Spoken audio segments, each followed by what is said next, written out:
Subject এবং ভার্বের মধ্যে বিশেষ কিছু নিয়ম আছে যেগুলো মেনে সেন্টেন্সগুলো আমরা তৈরি করি। এই জন্যই তৈরি হয় সাবজেক্ট ভার্ব এগ্রিমেন্ট। এগুলো খুব ছোটোখাটো বিষয়, কিন্তু এই ছোট্টখাটো বিষয়গুলো কিন্তু অনেক ক্ষেত্রে বড় বড় ড্যামেজ করতে পারে। তার জন্যই আমি নিয়ে আসছি সাবজেক্ট ভার্ব এগ্রিমেন্টের উপরে বেশ কয়েকটা ক্লাস। তার মধ্যে আজকে এটা থার্ড ডে। তোমরা অলরেডি দেখেছো বেশ কিছু ইম্পর্টেন্ট নিয়ম বা রুলস। আজকে আমরা দেখবো আরও কিছু ইন্টারেস্টিং কনসেপ্ট যেগুলোকে খেয়াল রেখে আমরা লাইনগুলো বানালে কোনোদিনই সেই লাইন ভুল হবে না। প্রথম লাইনটা লক্ষ্য করো, ছেলেটি তার বন্ধুদের সাথে আসছে। ছেলেটি তার বন্ধুদের সাথে আসছে, তো এটা একটা এমন পয়েন্টকে বলছে যেখানে ছেলেটার সাথে কিন্তু আরও লোকজন আছে। তো এরকম সেন্সে লাইনটা যখন আমরা লিখছি কিভাবে লিখবো, এখানে টেন্সটা দেখে নাও। তার বন্ধুদের সাথে আসছে বলা হয়েছে, তো এখানে আমরা প্রেজেন্ট কন্টিনিউয়াসে কিন্তু লাইনটা বলতে পারি। ছেলেটি, তো লিখবো দ্য বয় তার বন্ধুদের সাথে along with his, এখানে একটা প্রিপোজিশনাল ফ্রেজ আমরা ইউজ করতে পারি along with his friends, along with his friends আসছে, is coming। এখানে লক্ষ্য করো ইজ যে আমি লিখলাম এটার আগে আছে কি ফ্রেন্ডস তো প্লুরাল নাম্বার, কিন্তু তা সত্ত্বেও আমি এখানে ইজ দিলাম। কেন ইজ দিলাম? কারণ এখানে সাবজেক্টে ওই ফ্রেন্ডসটাকে ধরলেই হবে না। সাবজেক্ট এখানে হলো বয়টা। যখন এরম ধরনের প্রিপোজিশনাল স্ট্রাকচার দিয়ে দেখবে কোনো একটা পার্ট লেখা আছে, সেটাকে সাবজেক্ট হিসাবে ধরবেই না, তাহলে দেখবে কখনোই সেন্টেন্সে কিন্তু ভুলটা তোমরা করবে না। তাই জন্য এখানে দ্য বয় যেহেতু আছে, সাবজেক্ট ও হচ্ছে, তাই জন্য এখানে আমরা ইজ ব্যবহার করেছি। আর কিন্তু কোনোভাবে লিখলে হবে না। পরেরটা দেখো, বইগুলোর মধ্যে একটি অনুপস্থিত, মানে অনেকগুলো বই আছে, তার মধ্যে থেকে একটা বই অনুপস্থিত। তো সেই সেন্সে একটি অর্থটা প্রথমে দিতে হবে। ওয়ান অফ দ্য বুকস, এরপরে কি দেব? ইজ দেব নাকি আর দেব? কারণ এখানে তো বুকস আছে, তাহলে কি আর লিখতে হবে? না, আর লিখলে ভুল হয়ে যাবে, কারণ বুকস এখানে সাবজেক্টই নয়। সাবজেক্ট এখানে অ্যাকচুয়ালি এই ওয়ান। যে বইগুলোর মধ্যে একটা বই, যে বইটা কিনা অনুপস্থিত, সেটার কথা বলা হচ্ছে, পার্টিকুলারলি একটা পয়েন্টকে হাইলাইট করছে। তাই বুকস এখানে হলেও আমরা সেটাকে ফোকাস করব না, ফোকাস করব যেটা অফের আগে আছে সেটাকে। তো one of the books is missing বলতে পারি, one of the books is missing. তো এখানে ওয়ানের ব্যবহারটা যেটা হয়েছে, এটাই হয়েছে সাবজেক্ট। সেই মতন লাইনটাকে আমরা লিখলাম। তাই খেয়াল করবে যখন এরকম ওয়ান অফ বলে থাকবে, সেই ওয়ানটাই কিন্তু সাবজেক্ট হচ্ছে। পরেরটা, ছাদের উপর একটি বিড়াল আছে। লাইনটা আমরা এরকমভাবে বলতে পারি, সেখানে আছে, দেয়ার ইজ একটি বিড়াল, there is a cat on the roof, right? There is a cat on the roof. এখানে খেয়াল করো আমি ব্যবহার করেছি দেয়ার। খুব ইন্টারেস্টিং একটা শব্দ। এর পরে যেটা থাকে যদি অনেকগুলো হয় সেই মতন, এবং বা একটি হয় তো সেই মতন আর কি ভার্বের ব্যবহার হয়। যেহেতু এখানে একটি বিড়াল বোঝাচ্ছে, এইটাই হলো আমার এখানে সাবজেক্ট। সেই অনুযায়ী কিন্তু এখানে আমায় ইজ লিখতে হবে।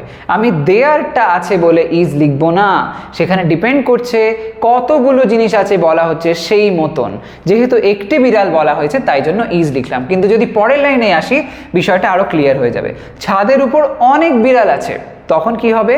তখন সেক্ষেত্রে there are many cats on the roof. There are many cats on the roof। যেহেতু এখানে অনেকগুলো বিড়ালের কথা বলা হয়েছে তাই জন্য এখানে আর ব্যবহার হলো। ওকে, তো দেয়ার কিন্তু কোনোভাবেই শো করে না যে দেয়ারের জন্য ইজ হবে, আর হবে, এরকম কিছু একেবারেই নয়। ডিপেন্ড করছে তারপরে কি বিষয় বলা হয়েছে, কতগুলো বলা হয়েছে সেই বেসিসে। ওকে, তো সিঙ্গুলার হোক বা প্লুরাল হোক সেটা ডিপেন্ড করছে পরে থাকা যে সাবজেক্টটা সেটার উপর। নেক্সট ওয়ানটা দেখো, স্টার ওয়ার্স আমার প্রিয় চলচ্চিত্র। তো এখানে বলা হয়েছে স্টার ওয়ার্স একটা মুভির নাম, খুবই ভালো সিনেমা, যদি না দেখে থাকো অবশ্যই দেখে নিও, অনেকগুলো আছে এই সিরিজটার মধ্যে, ওয়েব সিরিজও আছে। তো যাই হোক, স্টার ওয়ার্স আমার প্রিয় চলচ্চিত্র লিখতে পারি এইভাবে, স্টার তারপরে লিখবো ওয়ার্স। তো যেহেতু এখানে ওয়ার্স হয়ে গেল মানে অনেকগুলো যুদ্ধ বোঝাচ্ছে, তাহলে সেই অর্থে আমরা এটাকে প্লুরাল সাবজেক্ট হিসেবে ধরে বাকি অংশটাকে লিখব?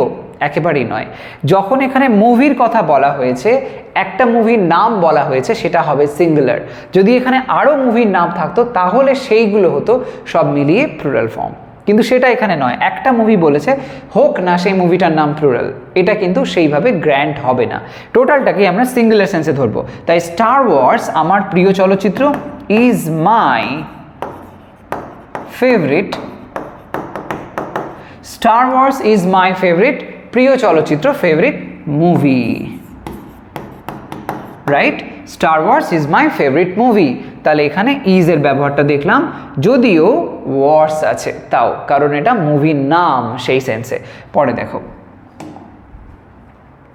$10 অনেক টাকা, $10, 10টা সংখ্যা বলা হচ্ছে, একটা দুটো নয়, $10। এবার সেরকম তো ব্যাপারটা নয়, $10 মানে টোটালটা একটা ইউনিট বোঝাচ্ছে। এই যে $10 একটা যেহেতু সম্পূর্ণ ইউনিট বোঝালো, তাই এটা অলওয়েজ সিঙ্গুলার হিসেবে গ্র্যান্ট হবে। তো সেই সেন্সে বলবো আমরা $10, যতই আমরা এখানে এস দিই না কেন এটা সিঙ্গুলার সেন্সে গ্র্যান্ট হবে। $10 ইজ, আচ্ছা অনেক মানি, হ্যাঁ, is a lot of money, right? $10 is a lot of money. তো এরকমভাবে পরের লাইনটা দেখো, একই টাইপের স্ট্রাকচার আরেকটা দিয়েছি। 5 মাইল অনেক লম্বা হাঁটা, 5 মাইল, একটা দুটো নয়, 5 মাইল। এবার 5 মাইল একটা ইউনিট হিসেবে দেখা হলো, একটা একটা করে ইন্ডিভিজুয়ালি বোঝানো হলো না। তো সেই সেন্সে আগেরটারই মতন হবে যে 5 মাইলস ইজ, এস থাকলেও ইজ লিখতে হবে। অনেক লম্বা হাঁটা, is a long walk, 5 Miles is a long walk, এরকম বলতে পারি। তো ইজ এর যে ব্যবহারটা হলো, এটা বোঝাচ্ছে যে সিঙ্গুলার সেন্স হিসেবে 5 মাইলসকে ধরছে। পরেরটা, গণিত আমার প্রিয় বিষয়, গণিত সেন্সে আমরা কি বলি? ম্যাথমেটিক্স বলি। তো সেই ম্যাথমেটিক্স কথাটা এখানে লেখা যাক, ম্যাথমেটিক্স লিখলাম। তো এই যে লাইনটা লিখলাম, মানে আমি শব্দটা লিখলাম, এর শেষে কি থাকছে? শেষে থাকছে এস। তাই বলে কি এটা প্লুরাল হিসেবে গণ্য হবে? তা নয়, এটা কোনোভাবেই প্লুরাল নাম্বার হবে না, এটা সিঙ্গুলার সেন্সে ধরতে হবে। তাই জন্য ম্যাথমেটিক্স ইজ আমার প্রিয় বিষয়, মাই ফেভারিট সাবজেক্ট, রাইট? পরেরটা, এরা সেই সব ছাত্র যারা কঠোর অধ্যয়ন করে, এরা সেই সব ছাত্র। তো সেই সেন্সে এইভাবে লিখতে হবে, দিজ আর সেই সব ছাত্র, দিজ আর দ্য স্টুডেন্টস যারা, হু, এই যে হু ব্যবহার করলাম, আমরা জানি যে হু একটা লিঙ্কার বা জয়নার, যে যখন সেন্টেন্সে ব্যবহার হচ্ছে, যার জন্য ব্যবহার হচ্ছে, তার পাশে যখন বসে তাকেই ফলো করে।